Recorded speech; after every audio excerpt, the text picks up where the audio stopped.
ரெண்டு பண்டிகைக்கு நடுவுல தான் போட்டியே. ஒண்ணு ரம்ஜானு, இன்னொன்னு பக்ரீத். ரம்ஜான் வந்துருச்சுன்னா வடை போடணும், முகபத் கா சர்பத் விற்கணும். பக்ரீத் வந்துச்சுன்னா ஆடு பிசினஸ் தான் இறங்கணும், புளிக்க பிடிக்கணும். இதுதான் அவங்க வேலை. என்னடா அவன் நிசார் ரொம்ப சீன் போடுறான். ஒரு 30,000 ரூபாய்க்கு நாய்க்குட்டி மாதிரி தம்மா துண்டு ஒரு ஆடு வாங்கியிருக்கான். கழுத்துல மணியை கட்டிட்டு தெரு தெருவா சுத்தின்னு இருக்கிறான். அப்படியா? அது என்னடா ஒரு ரோல் தான் இருக்கு. நம்ம ஆட பாடுறா கொம்பு மட்டுமே 3 யூட்டன் போட்டு வச்சிருக்கோம். 50,000 ரூபாய் குட்டி வேற லெவல்ல இருக்கு. ஏரியாவே செதற விடுறேன். இத போய் 50,000ன்ற பின்ன வேற என்ன? நம்ம எவ்வளவு தெரியல 80,000. 80,000 நாளைக்கு இறங்குது டாடா ஏசில தனியா. ஆமா, அப்படியே சிங்கிளா வந்து இறங்குது. போடு போடு. ஏரியாவே நம்ம வீட்டு வாசல்ல தான் நிக்க போகுது நாளைக்கு. படம் தான் நாளைக்கு. அவ்வளவுதான், பசங்க எல்லாம் செதறுவானுங்க நாளைக்கு. இந்த வாட்டி பக்ரீத்தே நம்மதான் ஏரியாவில கலக்குறோம். ஆமா.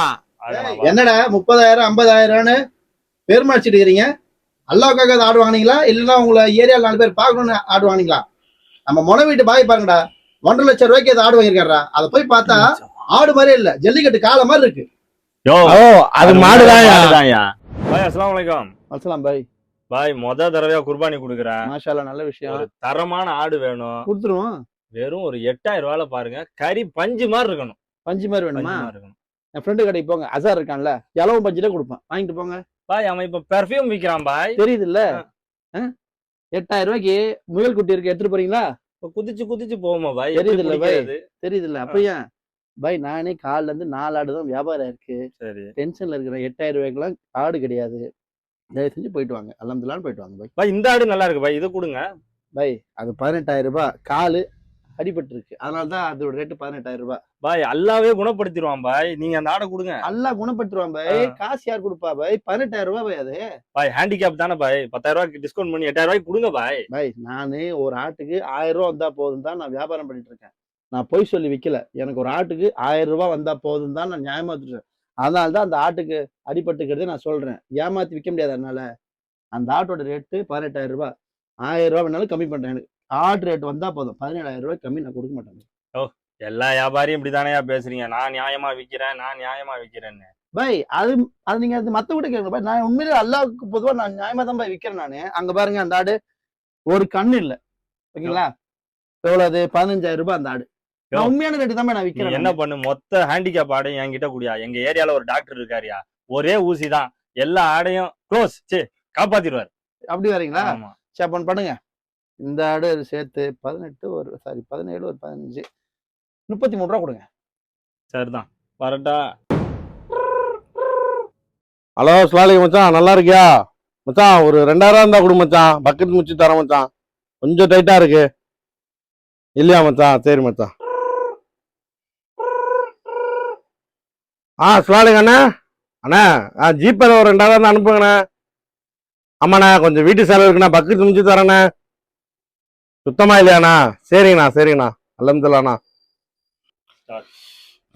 யார்கிட்ட கேட்கலாம்? எவன் கேட்டாலும் இல்லைண்ணா. இல்ல மச்சான், கொஞ்சம் காசு கேட்டேன், யாரும் இல்லைன்றானுங்க. யார்கிட்ட கேட்ட? இவங்க 2 பேர்ட்ட கேட்டியா? ஆமா மச்சான், இல்லன்னு இருப்பாங்களே. ஆமா மச்சான், இல்ல நான் உனக்கு கொடுப்பாங்க. பக்கத்து டைம்ல ஆடு பிசினஸ்ல போயிட்டாங்க. இப்போ மச்சான் அவனுக்கு வேலைக்கே ஒழுங்கா போக மாட்டாங்க. அது மத்த டைம். பக்கத்து டைம் வந்துச்சுனாலே ஆடு பிசினஸ்ல இறங்கிட்டாங்க. அந்த இவன் இருக்கானே, 10,000 இறக்கிருக்கான். அப்படியா? அவன்கிட்ட கேட்டல? ஆமா, 25,000 இறக்கிருக்கான். போன ரம்ஜானுக்கு வடகரை போட்டு இருந்தானுங்க. டேய், 2 பண்டிகைக்கு நடுவுல தான் போட்டியே. ஒண்ணு ரம்ஜானு, இன்னொன்னு பக்ரீத். ரம்ஜான் வந்துருச்சுன்னா வடை போடணும், முகபத் கா சர்பத் விற்கணும். பக்ரீத் வந்துச்சுன்னா ஆடு பிசினஸ் தான் இறங்கணும், புளிக்க பிடிக்கணும். இதுதான் அவங்க வேலை. ஏண்டி சொல்லுங்க. குர்பானி வச்ச கறி எங்கடி? வீடு பூரா தேடுறேன், காணோம். எல்லாத்தையும் உப்பு கண்ணை போடுறத மேல எடுத்து வச்சுட்டேங்க. மேல எடுத்து வச்சிருக்கியா? ஏண்டி 10 கிலோ என்னடி பண்ண போற உப்பு கண்டை போட்டுட்டு? நம்ம பிள்ளைங்க எல்லாம் நாளைக்கு ஊர்ல இருந்து வராங்களங்க. ஏண்டி உன் பிள்ளைங்க முன்னாடி என்னடி கறியே சாப்பிட்டதுலடி? துபாயில இருந்து நம்மள பாக்க தாண்டி வராங்க. அவங்க அங்க என்ன சாப்பிட்டுக்கே மாட்டாங்களா? ஏழைகள் கொடுக்கறதுக்காக தாண்டி நம்ம அதை எடுத்து வச்சிருக்கோம். கேட்க மாட்டியா? உன் பிள்ளைங்க அப்படியே கறியே சாப்பிட்டதுல வந்த உடனே இலை போட்டு அதை விருந்து வச்சிடணும். உன் பிள்ளைங்களுக்கு 10 கிலோ. இல்லாத பட்டவங்களுக்கும் ஏழ்மையில இருக்கிறவங்களுக்கும் கொடுக்கறது தாண்டி அதை எடுத்து வச்சிருக்கேன். நீ பாட்டுக்கு உப்பு கண்டை போட்டு வச்சிருக்கேன்ற ஒரு வார்த்தை என்ன கேட்க மாட்டியா? நீ உப்பு கண்ணை இல்லாம என்னைக்கு சாப்பிட்டுருக்கீங்க? உங்களுக்கும் சேர்த்து தாங்க பண்ணிருக்கேன். சரியா? அது மத்த டைம் படி குர்பானி கறியை கொண்டு போய் ஏண்டி பண்ற? எங்க புள்ள வர ஊருக்கெல்லாம் கொடுத்து ஆமா, ஊர் உலகத்துல யாருக்கும் புள்ள இல்ல, இவளுக்கு மட்டும் தான் இருக்குது புள்ள. அப்படியே பிள்ளைங்க வந்ததும் போட்டு விரிச்சு வச்சிருவா. பிள்ளைங்கன்னு பண்ணிட்டு இருக்க நீ போடி. என்ன ஒரே ஒரே கண்ணை போட்டு குத்திக்கிட்டு இருக்க, ரொம்ப டென்ஷன் ஆகிற போல இருக்குது. Master 2 tea.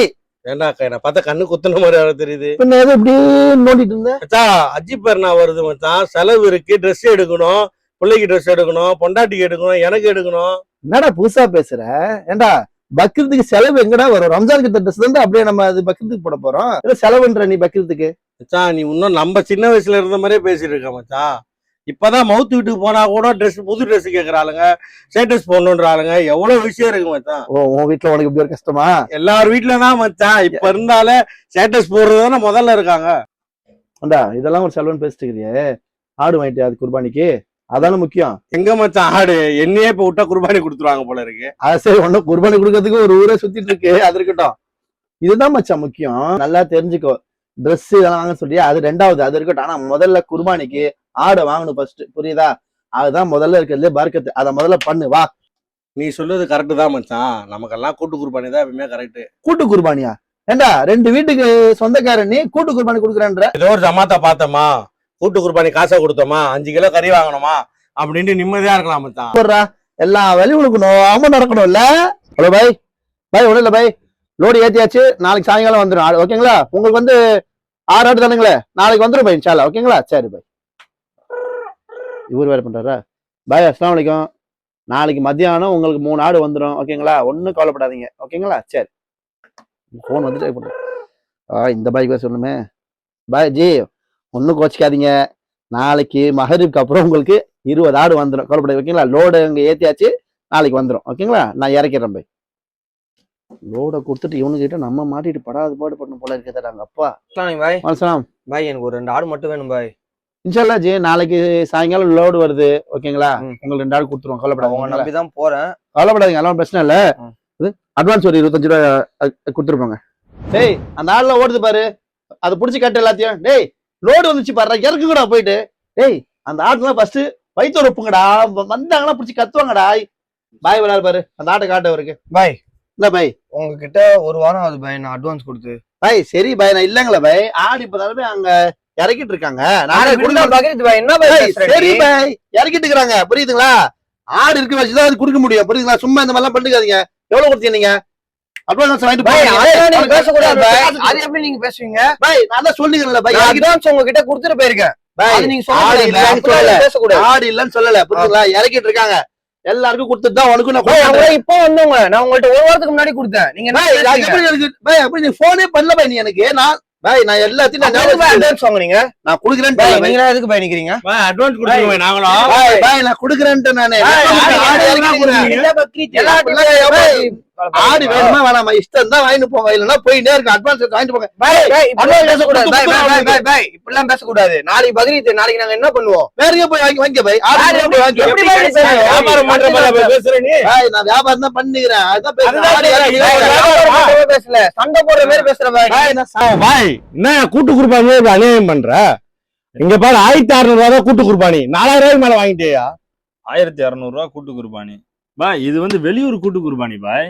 1200 ரூபாய்க்கு அவங்க பண்ணுவாங்க பாய். இது வந்து அஸ்ஸாம், பீகார் அந்த வட மாநிலத்துல போய் பண்ணுவாங்க பாய்.